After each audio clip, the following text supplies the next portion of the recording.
Hello, folks, and welcome to another episode of the Chain Bytes 360 podcast, the podcast about everything from cryptocurrency and underlying technologies to current news in the industry. I'm Jeremy Snyder, CEO of BTM Compliance, joined by Eric Grill, the CEO of Chain Bytes. All over again is like, what is the point of using the blockchain if all of these people want to use these siloed versions?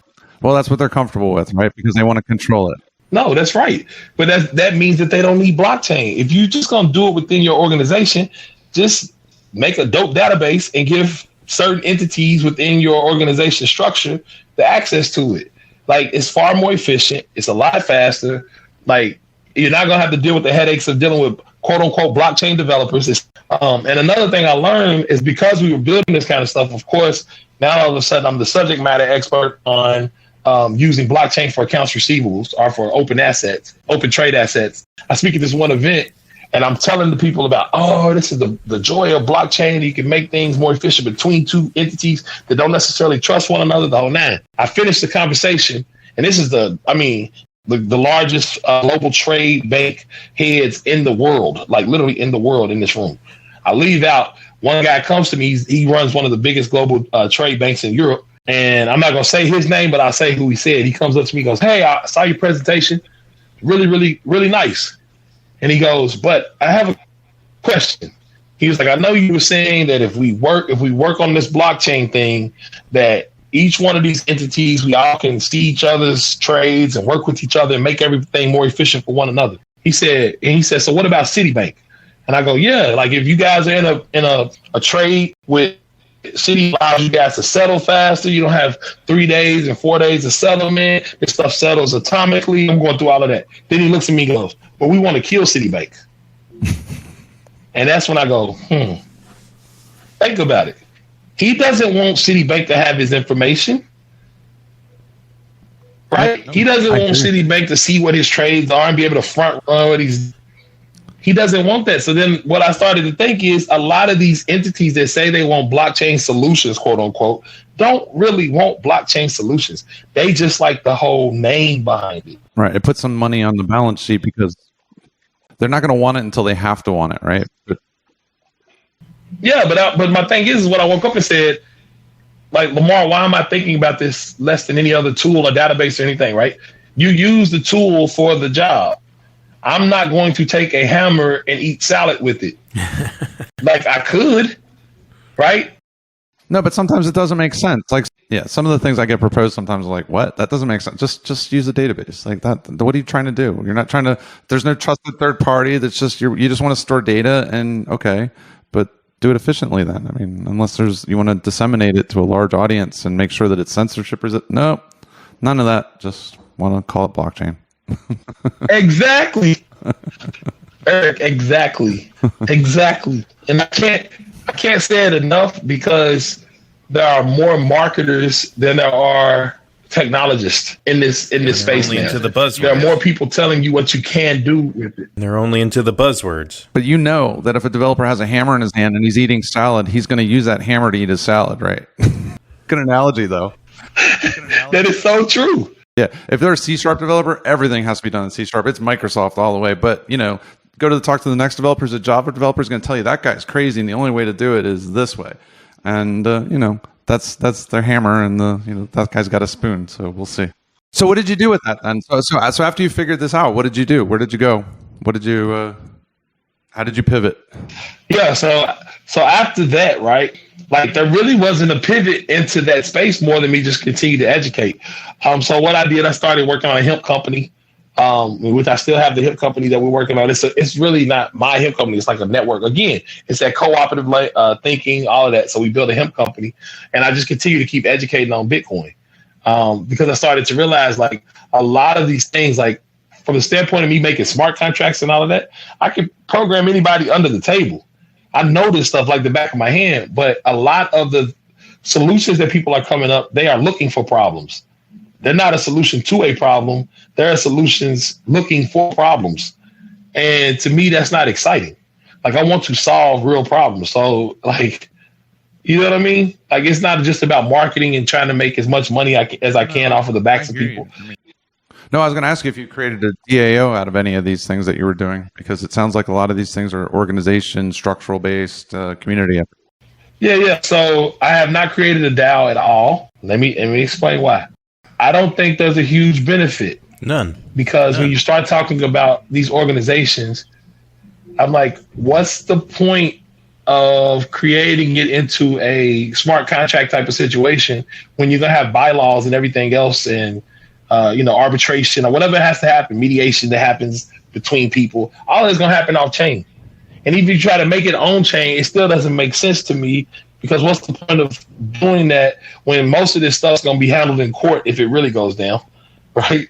It's like, well, you're not gonna the chain is, that's all it's doing, is automating the control of where the money goes. So you're a very pragmatic programmer, is what I'm hearing.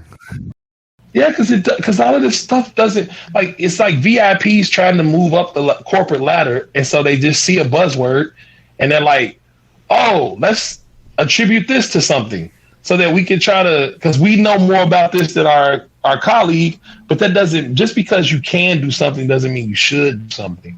And I think that's what we miss a lot when you start looking at what's going on out here in the space. Why aren't there a lot of good development tools in Bitcoin? Because there was no money in it, right? It was easier to just go off and create something in Ethereum or a token where you could raise money ahead of time and all this stuff. There wasn't money in actually building a product that was successful that people used. Skip that part. We just want to raise the money up front. And that's why, right? There's what do we have? RSK, colored coins, and whatever they became, and there's a few other things that actually use Bitcoin in a smart contracting way, but there's not a lot, right? Why? Why do you think that is? The crazy part is the VCs, they pulled the wool over everyone's eyes, because they figured out this is a way for me to get liquidity a lot faster than any other way that I've ever seen in the startup game. Because normally, there's not enough liquidity in a startup. They usually lose almost all of their money. But now you're giving me a system where I can buy into the startup. They can release some tokens to the public. I get the tokens for nothing.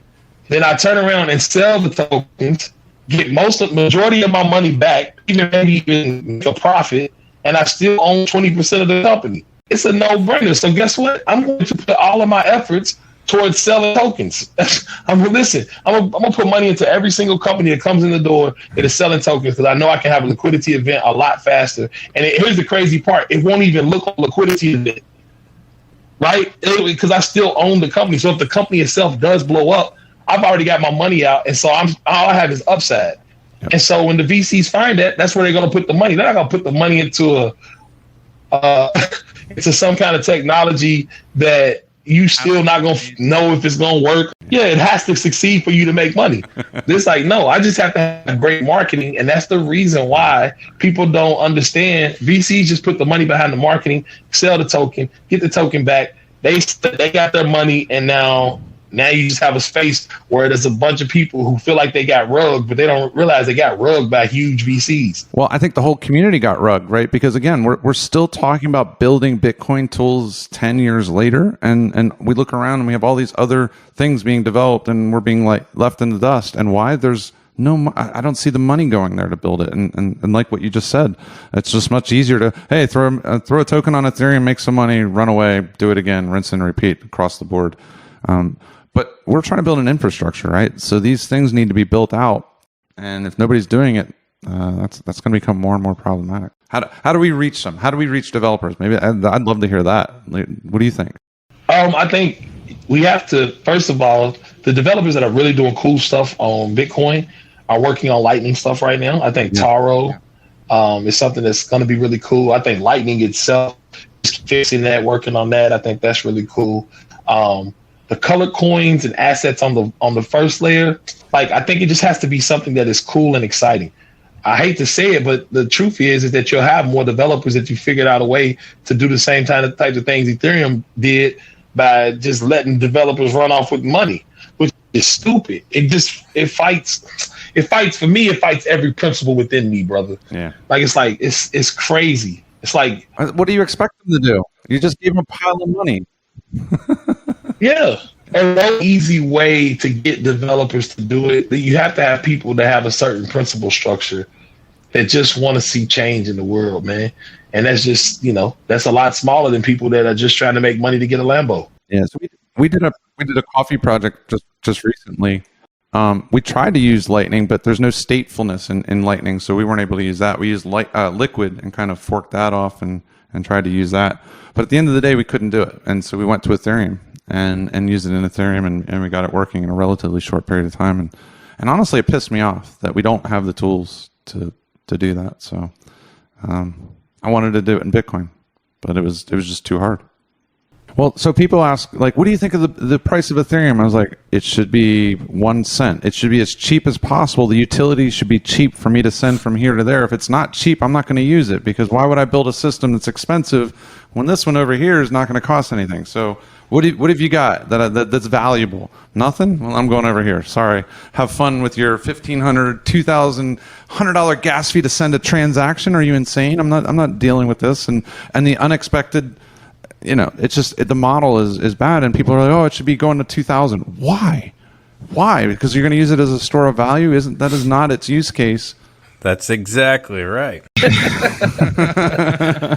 I've been getting beaten up all over the place over the years for the same things. Right. Both of us have. That's what I was gonna say. I get beat up. Like we are getting beat up in pods. We need to start building the Avengers. Like bounce somebody. They're picking us off. Yeah, man. I'm like, gosh, I've been saying this so much, and people give me such a hard time about it. But I'm like, as a developer, you see this, you know what it is, and if you understand economics, it just doesn't make sense. Right, it doesn't make any sense. And they're like, well, Lamar, you don't know everything. You're old and you're not thinking about it.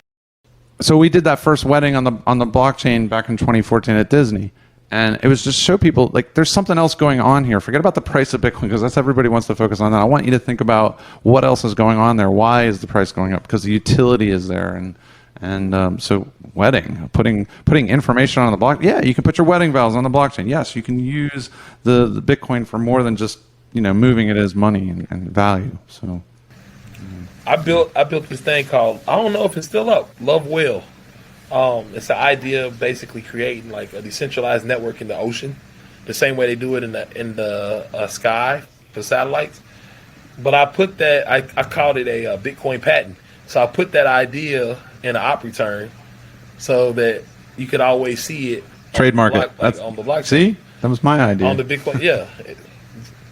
Yeah, it's like exactly that's what I'm saying. Like we did that op return stuff, and I'm like, even in that environment, I didn't do that a lot more, because I was like, it's like I don't want to bloat the Bitcoin blockchain. But that's what I was saying to Jeremy before you got back.